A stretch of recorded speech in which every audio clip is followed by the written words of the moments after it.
بسم اللہ الرحمن الرحیم۔ شب برات کے اعمال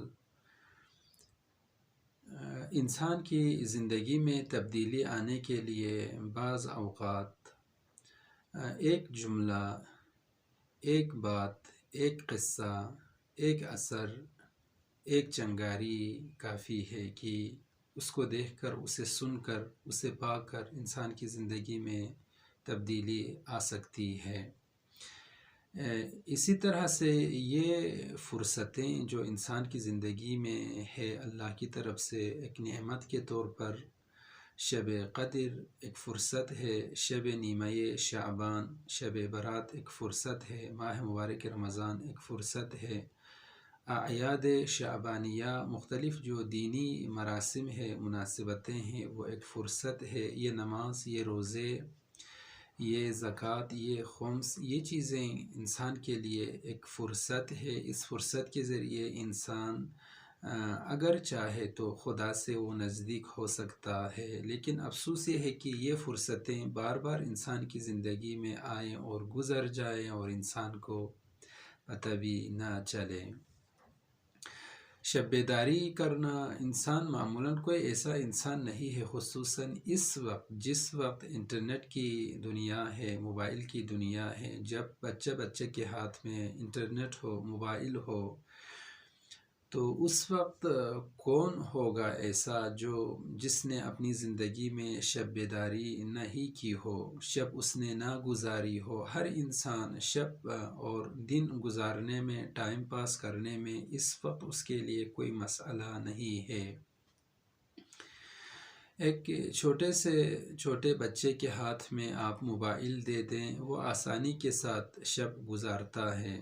کسی کے ہاتھ میں موبائل آ جائے، اس وقت فلموں کے ذریعے، مختلف کھیلوں کے ذریعے یہ چیزیں دیکھ کر، ڈرامے وغیرہ، مختلف ایسی چیزیں ہماری زندگی میں دیکھنے کی چیزیں ہیں، سننے کی چیزیں ہیں، لمس اور حس محسوس کرنے کی بہت ساری ایسی چیزیں ہیں جن کے ذریعے انسان آسانی کے ساتھ رات گزارتا ہے، ٹائم پاس کرتا ہے، لیکن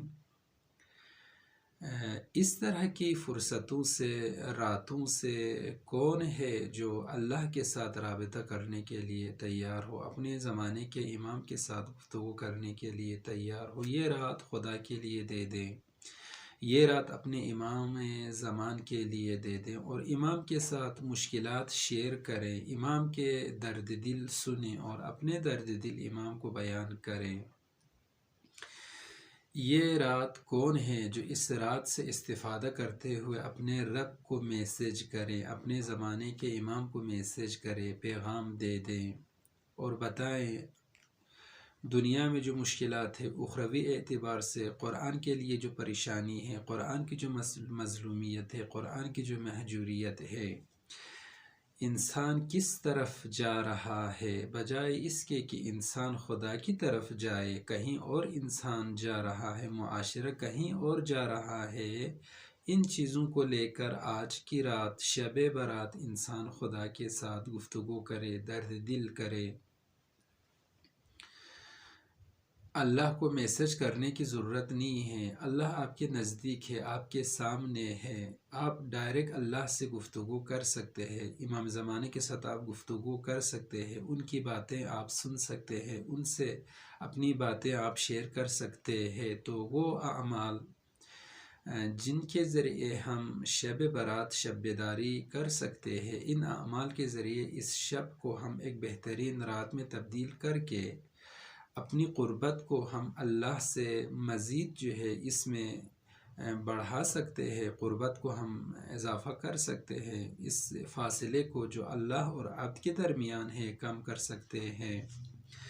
تو اس میں ایک دعائے شب نیمہ شعبان ہے۔ امام صادق علیہ السلام تعلیم دیتے ہیں کہ کس طرح ایک انسان اگر خدا سے دعا کرے، مانگے، گفتگو کرے تو کس طرح سے وہ گفتگو کریں۔ اللہم انت الحی القیوم العلی العظیم الخالق الرازق المحیی وممیت۔ بندہ اپنی زبان پر اقرار کرے، میرا اللہ میں ہر جہت سے فقیر ہوں، یا ایھا الانسان انتم الفقراء الی اللہ واللہ هو الغنی الحمید۔ اس وقت انسان کس کے سامنے کھڑا ہے؟ انسان کے سامنے کون ہے؟ انسان کے سامنے خدا ہے جو محض غنی ہے، اور اس خدا کے سامنے وہ انسان ہے جو محض فقیر ہے، فقر کے سوا کچھ بھی نہیں ہے۔ یہ انسان اس وقت آج کی رات کس سے روبرو ہے؟ کس کے سامنے ہے؟ کس سے وہ گفتگو کر رہا ہے؟ اس خدا سے وہ گفتگو کر رہا ہے جو زندہ ہے، جو قائم و دائم ہے۔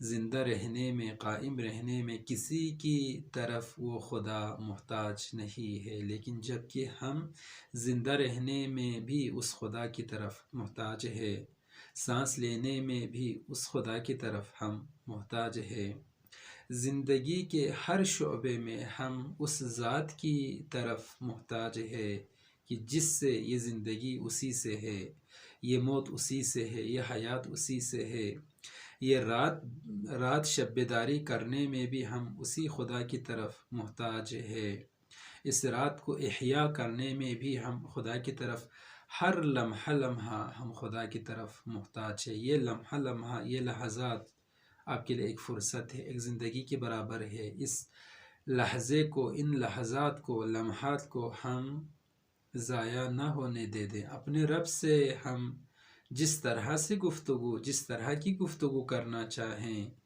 آپ کر سکتے ہیں۔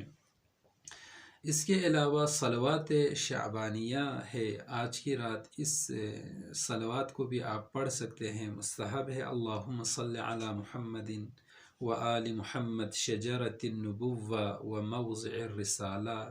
یہ دعا جو صلوات شعبانیہ کے نام سے ہے، مفاتیح میں موجود ہے، اس میں انسان اقرار کرتا ہے محمد و آل محمد صلوات اللہ وسلامہ علیہم پر درود بھیجنے کے ساتھ ساتھ اقرار کرتا ہے کہ یہ خاندان، یہ گھر جو نبوت کا گھر ہے، رسالت کا گھر ہے، منبع رسالت ہے، منبع نبوت ہے، شجرۃ النبوہ، نبوت کا جو درخت ہے، آبیاری ہونے کا گھر، نبوت کا گھرانہ ہے۔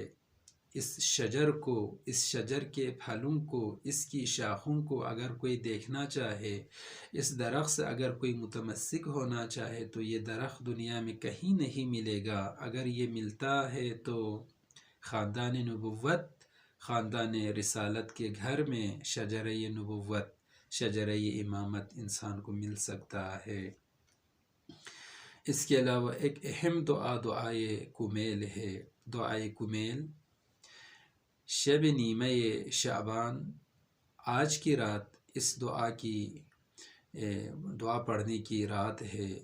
جس طرح سے شبہائے جمعہ دعا آپ پڑھتے ہیں، اس رات زیادہ تاکید ہوئی ہے کہ نیمہ شعبان کی رات دعائے کمیل کی رات ہے۔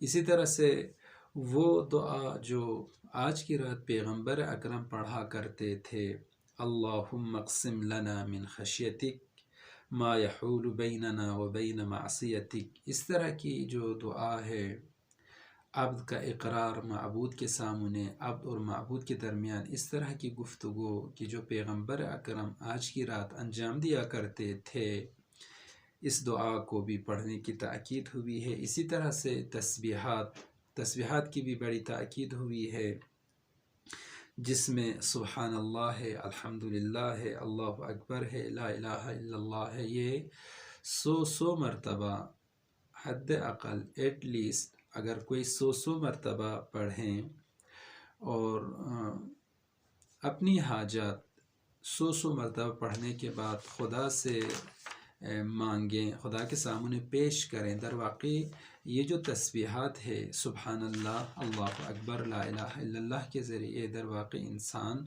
اس رابطے کو اللہ سے برقرار کرتا ہے، اللہ کی توجہ کو اپنی طرف مبذول کراتا ہے۔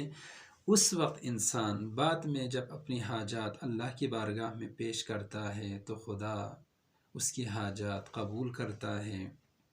اس کے علاوہ کچھ نمازیں ہیں کچھ نمازیں ہیں۔ امام صادق علیہ السلام سے پوچھا گیا کہ آج کی رات بہترین چیز، بہترین دعا کیا ہے کہ جو ہم خدا سے مانگیں، خدا کی بارگاہ میں دعا کریں؟ تو آپ نے فرمایا نماز عشاء کے بعد، نماز عشاء کے بعد 2 رکعت نماز پڑھنا، 2 رکعت نماز پڑھنے کی آپ تلقین کرتے ہیں۔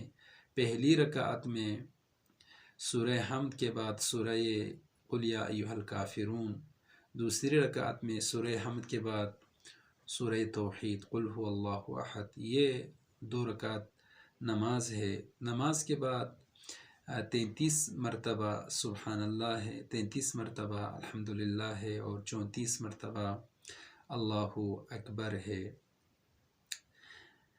اس کے بعد یہ ایک دعا ہے جو مفاتیح میں ہے، یعنی نماز کے بعد تسبیحات 4، تسبیحات زہرا کے بعد